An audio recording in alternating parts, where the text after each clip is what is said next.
The year was 1970, and Billy Graham stood before a crowd of 1.2 million people in Seoul, South Korea. Television cameras captured something remarkable that night: an entire nation on its knees, weeping, praying, transformed. What happened in Korea would become one of the most powerful religious revivals in modern history, reshaping their entire society. But here's what's haunting. That same Billy Graham had been preaching in America for decades, with increasingly diminishing returns. Why could revival sweep through nations like South Korea, Brazil, and parts of Africa like wildfire, yet seemingly bounce off America like rain on concrete? The answer isn't what most people think. It's not about moral decline or secularization.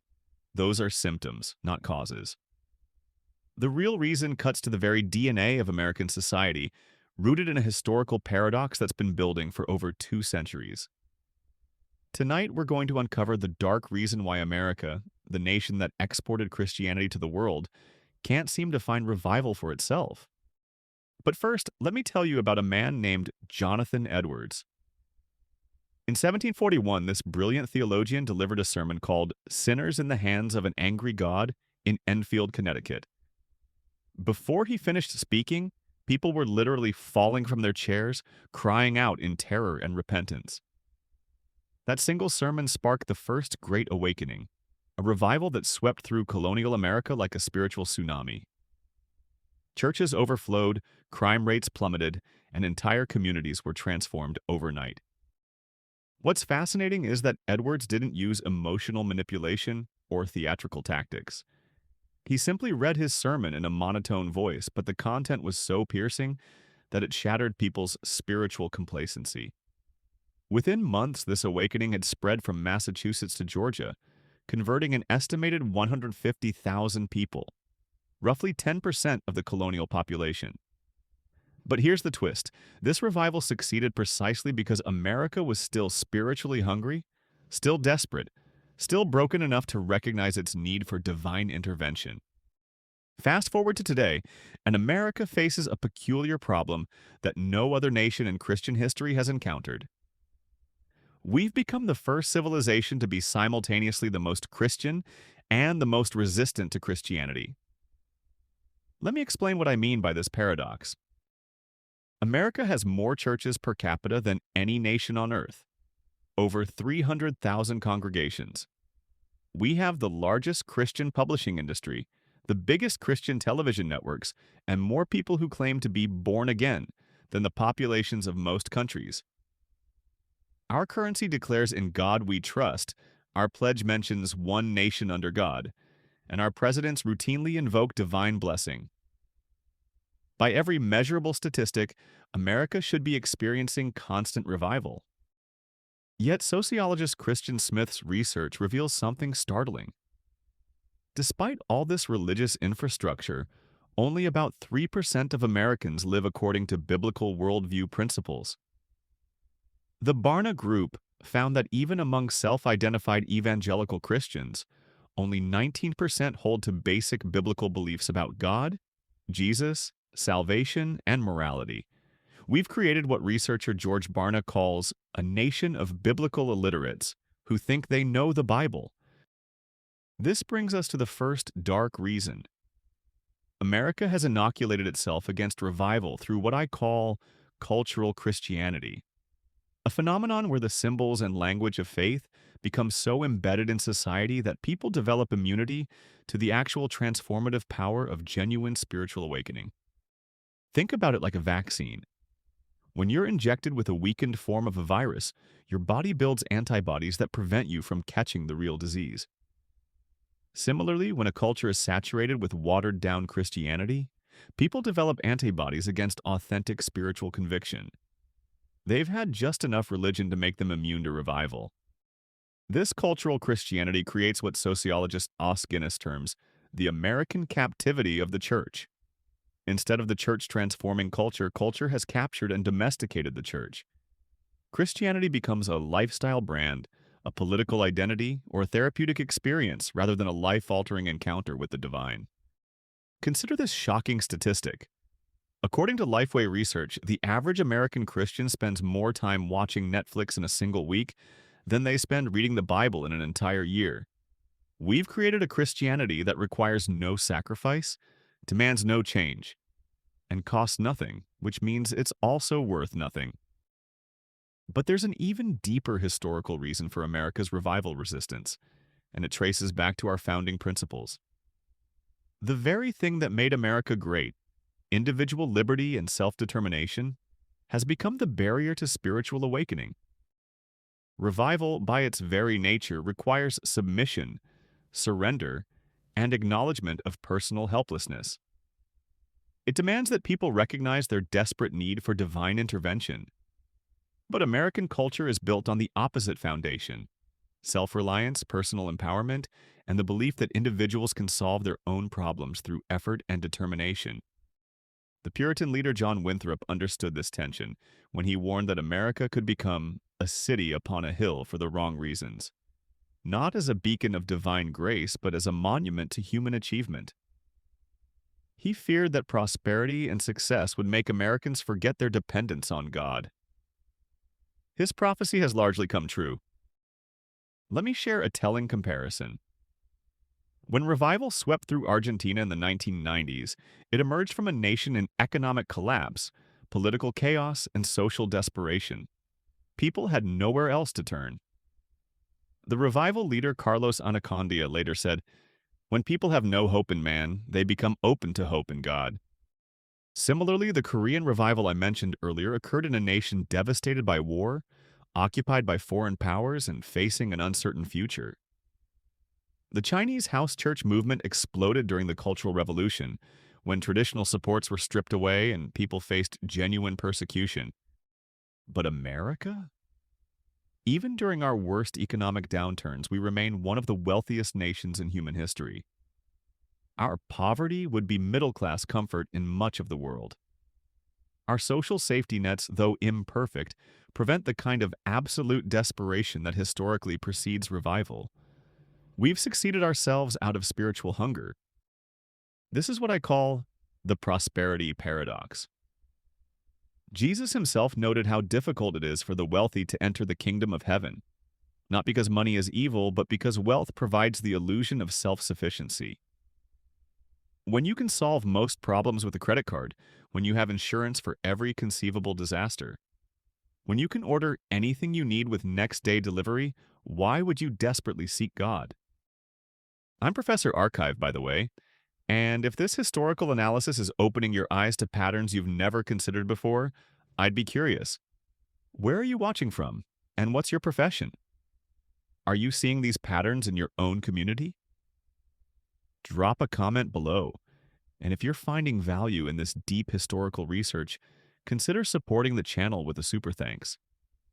It really helps us continue uncovering these hidden historical truths.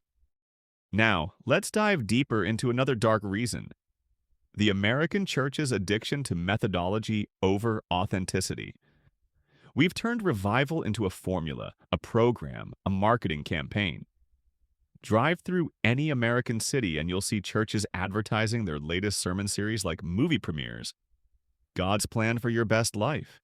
Breakthrough 2024, the success secret Jesus taught. This represents a fundamental misunderstanding of how revival actually works.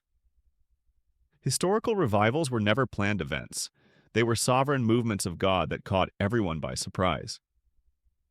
The Welsh revival of 1904 started with a young coal miner named Evan Roberts, who spent hours in prayer and emerged transformed. Within months, 100,000 people had been converted across Wales. Crime dropped so dramatically that police had nothing to do, and bars closed for lack of customers. But here's the crucial difference. Roberts didn't advertise a revival meeting. He didn't create a marketing campaign or develop a 5-step program. He simply began sharing his transformed life, and God used that authenticity to ignite a spiritual fire. The revival spread through ordinary people living extraordinary lives, not through professional evangelists running organized campaigns. American Christianity has professionalized what should be organic, programmed what should be spontaneous, and marketed what should be miraculous.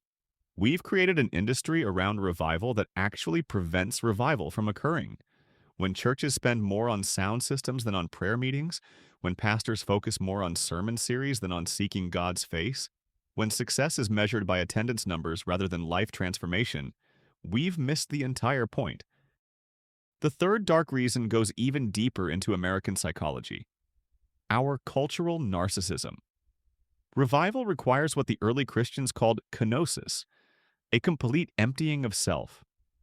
But American culture has spent centuries moving in the opposite direction, toward what psychologist Jean Twenge calls the narcissism epidemic. Social media has accelerated this trend exponentially. The average American now spends over 2 hours daily crafting and consuming content designed to make themselves look good and feel important. We live in a constant state of self-promotion and self-validation, but revival demands what Richard Foster calls the discipline of anonymity, a willingness to decrease so that Christ might increase. This creates an almost insurmountable psychological barrier. How do you convince a culture obsessed with personal branding and individual achievement to embrace the radical self-denial that revival requires? How do you call people to die to themselves when the entire economic and social system rewards self-assertion? Consider this. The most powerful revivals in American history occurred among the poorest, most marginalized communities. The Second Great Awakening found its strongest expression on the frontier, among people who had little to lose and everything to gain. The Azusa Street Revival of 1906 emerged from an abandoned building in Los Angeles, led by the son of former slaves, attracting mostly working-class immigrants and minorities. But today's American church is predominantly middle-class, comfortable, and invested in maintaining the status quo. When you have a mortgage, a career, a retirement plan, and a reputation to protect, the radical surrender that revival demands becomes terrifying rather than appealing. There's also what historians call the institutional barrier. American Christianity has become so institutionalized, so bureaucratized, so dependent on buildings, budgets, and bureaucracy that genuine spiritual movement threatens the very structures that employ millions of people. Revival has a way of making religious institutions obsolete, and institutions have a powerful instinct for self-preservation. During the Jesus movement of the 1960s, thousands of young people experienced genuine spiritual awakening. But instead of allowing this raw, uncontrolled revival to transform the church, established denominations quickly moved to contain it, package it, and institutionalize it. The result was the birth of contemporary Christian music, Christian publishing, and the modern megachurch movement, all of which commercialized what had begun as a spontaneous spiritual explosion. This pattern repeats constantly in American Christianity. Any genuine movement of God gets quickly captured, branded, and monetized. We've created what sociologist Max Weber called the iron cage of bureaucracy, systems so complex and self-perpetuating that they resist the very changes they claim to desire. But perhaps the darkest reason of all is theological. American Christianity has largely abandoned what theologians call the scandal of the cross in favor of what Dietrich Bonhoeffer warned against: cheap grace. We've created a version of Christianity that offers all the benefits of faith with none of the costs, all the comfort with none of the conviction, all the blessing with none of the brokenness. Revival requires what the Bible calls godly sorrow, a deep recognition of sin, rebellion, and spiritual poverty. But American theology has increasingly moved away from these concepts. We've replaced conviction with encouragement, repentance with self-affirmation, and the fear of the Lord with user-friendly spirituality. This isn't accidental. It's the result of what historian Nathan Hatch calls the democratization of American Christianity. In our effort to make faith accessible to everyone, we've made it demanding to no one. We've traded the narrow gate that Jesus described for a wide entrance ramp with multiple on and off points. The numbers tell the story. According to the Pew Research Center, American Christianity is losing approximately 1 million members annually, but not to secularism primarily. People are leaving because they find the faith spiritually empty, intellectually shallow, and morally compromised. They're not rejecting Christ. They're rejecting the watered-down version of Christianity that American culture has produced. Meanwhile, in nations where Christianity is illegal, underground, and dangerous, the church is exploding with growth. China now has more Christians than the entire population of the United States, despite, or perhaps because of, severe persecution. The Iranian church is growing at a rate of 20% annually, despite the risk of imprisonment or death for conversion. This brings us to what might be the most sobering truth of all. America may not experience revival again until it experiences persecution, poverty, or collapse. Historical patterns suggest that genuine spiritual awakening rarely occurs in comfortable circumstances. It emerges from crisis, desperation, and the recognition that human solutions are inadequate. The early American revivals occurred during periods of social upheaval, economic uncertainty, and cultural transition. The First Great Awakening happened during colonial tensions with Britain. The Second Great Awakening emerged during the chaos of westward expansion and social change. The 1857-1858 revival began with a financial panic that left thousands unemployed and desperate. But modern America has developed unprecedented resilience against crisis. Our social safety nets, emergency response systems, and economic stabilization mechanisms prevent the kind of widespread desperation that historically triggers revival. We've engineered crisis out of our society, and in doing so, we may have engineered revival out as well. This doesn't mean revival is impossible in America, just that it would require something unprecedented. It would require American Christians to voluntarily embrace the brokenness, desperation, and radical surrender that other nations experience involuntarily. It would mean choosing poverty over prosperity, persecution over comfort, and powerlessness over control. Some argue that this is already beginning to happen. The decline of cultural Christianity, the rise of secularism, and the increasing hostility toward traditional faith might create the very conditions that make revival possible again. As nominal Christians fall away, what remains might be a remnant genuinely hungry for authentic spiritual experience. There are encouraging signs in unexpected places. Underground house church movements are growing in American cities. Young people disillusioned with institutional Christianity are seeking ancient spiritual practices. Prayer movements are emerging that focus on seeking God's face rather than promoting human agendas. But these movements remain small, scattered, and largely invisible to the broader culture. They face the same historical barriers that have made America revival-resistant: cultural Christianity, prosperity paralysis, institutional inertia, and theological compromise. The ultimate question isn't whether America deserves revival. None of us deserve God's mercy. The question is whether America wants revival enough to pay the price it requires. Are we willing to abandon our cultural Christianity for authentic faith? Can we lay down our prosperity to embrace spiritual poverty? Will we dismantle our religious institutions to make room for God's uncontrolled movement? History suggests that nations rarely choose such radical transformation voluntarily. They usually must be forced into it by circumstances beyond their control. But America has always been the exception to historical patterns. We've defied odds, broken precedents, and accomplished the impossible before. Perhaps we could become the first nation in history to choose revival over comfort, brokenness over success, and God's kingdom over human achievement. But such a choice would require a level of spiritual maturity and sacrificial love that has rarely been seen in human history. The clock is ticking. With each passing generation, American Christianity becomes more cultural and less transformational, more institutional and less spiritual, more American and less Christian. The window for genuine revival may not remain open indefinitely. But for those with eyes to see and ears to hear, the invitation remains. Revival might be impossible for a nation, but it's always possible for individuals willing to pay the price. The same God who moved in Wales, Korea, and China is still moving today, looking for hearts desperate enough to seek Him with everything they have. The dark reasons America can't find revival are real, but they're not ultimate. They're human barriers to divine movement, and God has a history of doing impossible things through impossible people in impossible circumstances. The question isn't whether God can bring revival to America. The question is whether America can become the kind of place where revival is possible.